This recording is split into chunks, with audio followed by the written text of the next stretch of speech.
Okay. See, if it stayed this bright all the way back, it'd be a much better video. It's not going to, though, because we're about to drive out of Tesco's garage.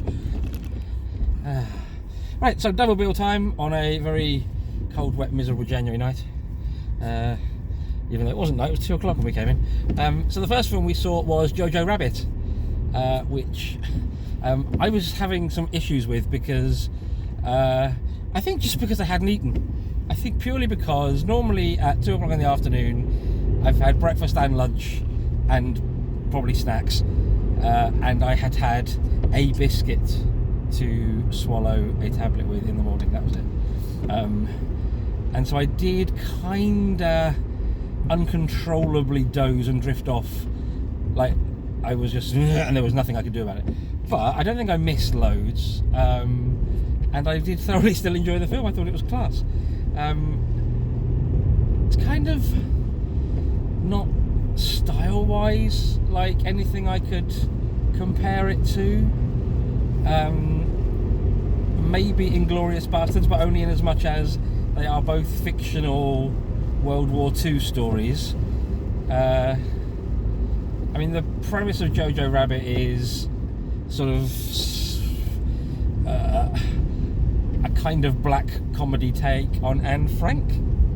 Best way I can describe it. Not a bad comparison. So you've got a German boy living in Nazi Germany who is very much of the Aryan race physically, and his mother, and it just transpires. The boy is fanatic. He cannot wait to grow up and become a Nazi. It's his goal in life, and his imaginary friend is Hitler, which is interesting because he was played by a Kiwi guy.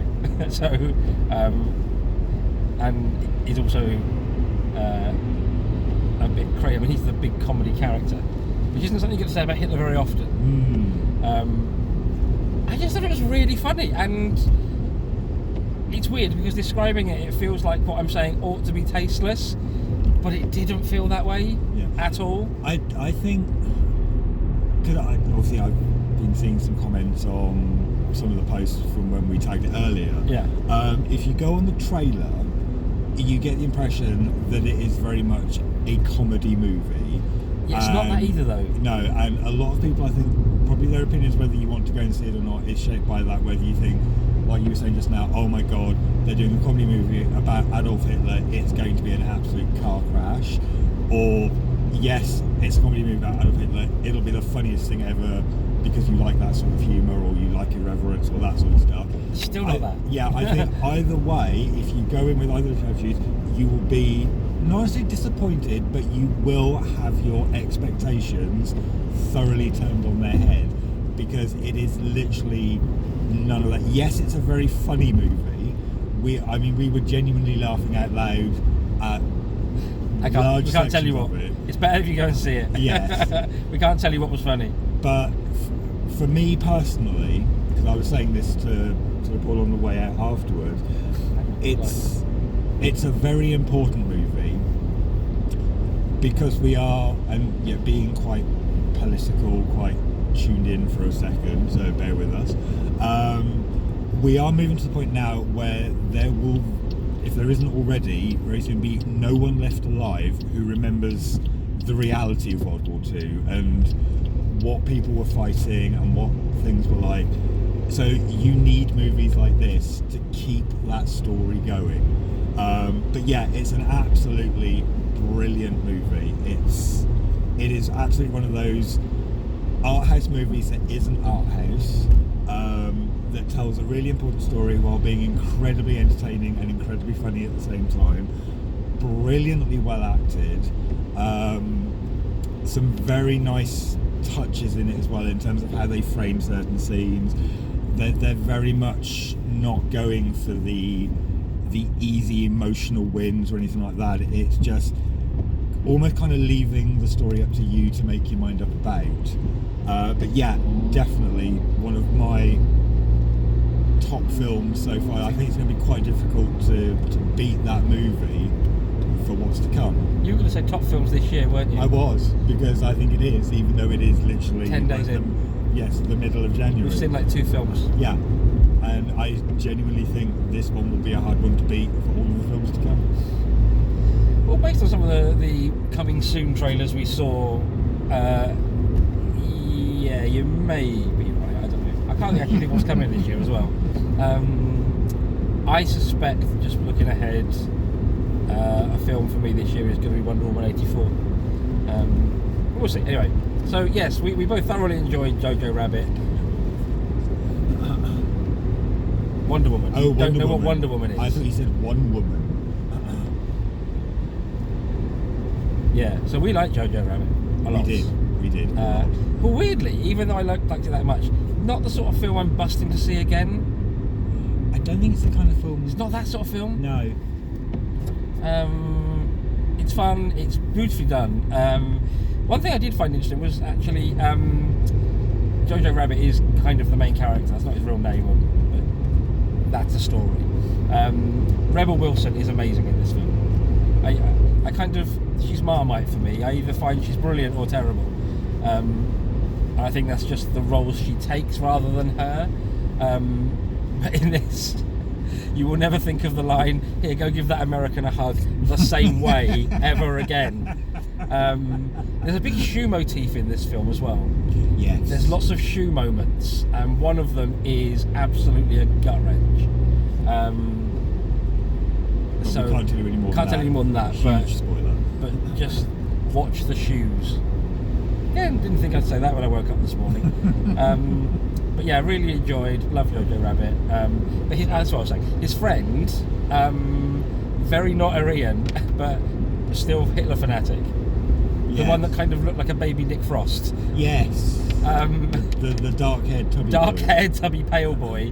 I'm like, if the war had gone your way, you'd have been the first in a gas chamber, chicken. And here you are, you know. Some of the stories they've got about Jews and the English and things like that are hilarious. I love it. It's just funny as hell. So that was film number one. Film number two was Jumanji: The Next Level, which I'll turn that off for a bit because should be a fairly well lit bit here. Can I go? Yeah, I can go. This new thing in Newport confuses the bollocks off me. These lights are red, however, so you can... Yeah, I am going to stop at these ones. Yeah, so we tried out Screen X. Now, if you don't know what Screen X is, if you can imagine a stadium seating screen, that's one where the seats go up. That's stadium seating. And the side walls also are projected on, and it is not just pretty flowers or what do you call it, lava lamp patterns or anything. It is an extension of certain scenes, but not all scenes. And I found it going on and off was the distracting part for me. If it had stayed on for the entire film, I think I'd have dealt with it better. Yeah, I think to kind of clarify and expand on that, because this is the first Screen X film that we've both seen. Yeah, I'd not been to one before. So this may only be this particular movie, but the way it was described to me going in is that, you know, it's like surround cinema. So I was kind of half expecting it to be on like all the time. Yeah. And that may be the case for certain movies. But what it was doing with Jumanji is you would get, for the most part, it would be focused on the normal main screen, like you're watching it in a standard cinema. Yeah, so I think but then what plays... every so often it kind of pans out and you get the side screens filling in. Yeah, so like one bit there was a forest, we had all the leaves here.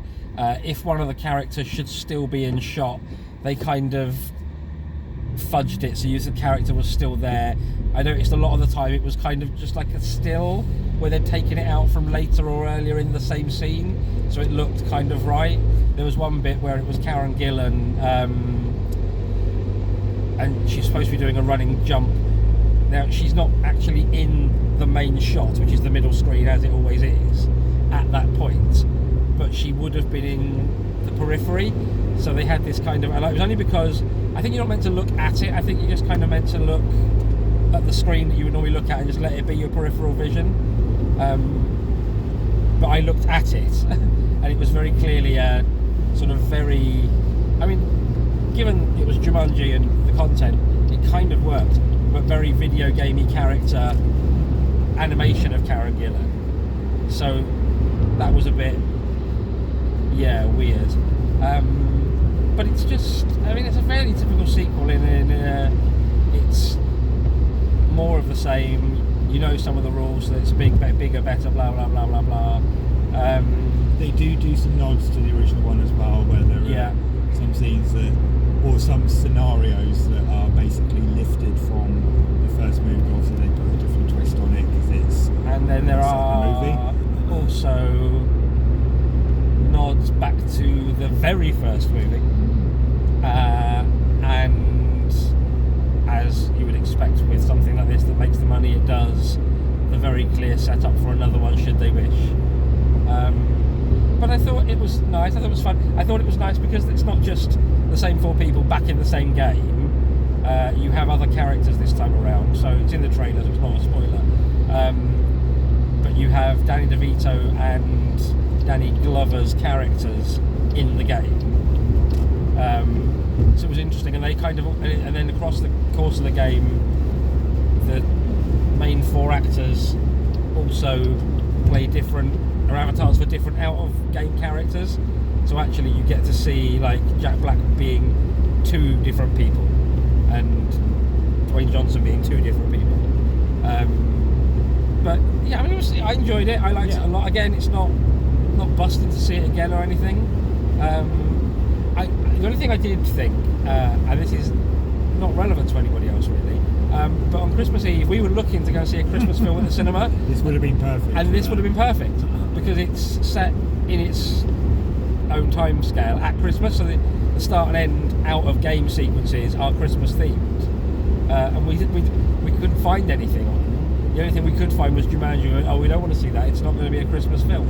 It was also as well completely unrelated to this, but I was coming up for Christmas Eve with my cat, and it was going to be the first time that she was going to be in the house, so we were just like, with that and not being able to find the movies, we were just like, let's skip it. And we did stay in and watch Bad Mum's Christmas, which was brilliant. We did, so we did still get a Christmas movie, and with Christine Baranski, which was just divine.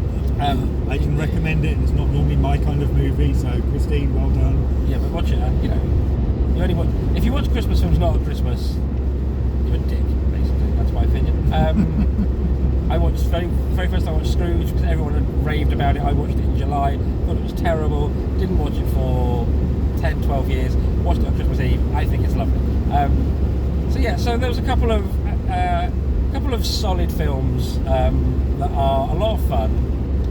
So if you're looking for a film to see, if Jumanji's still around, because I'm pretty sure that's kind of end of its run right now as we're talking, do try and catch it, especially if you saw the first one. I think there's definitely something to be gained if you have seen Welcome to the Jungle, then the next level is certainly going to tick a box for you. But yeah, cannot recommend Jojo Rabbit enough. It is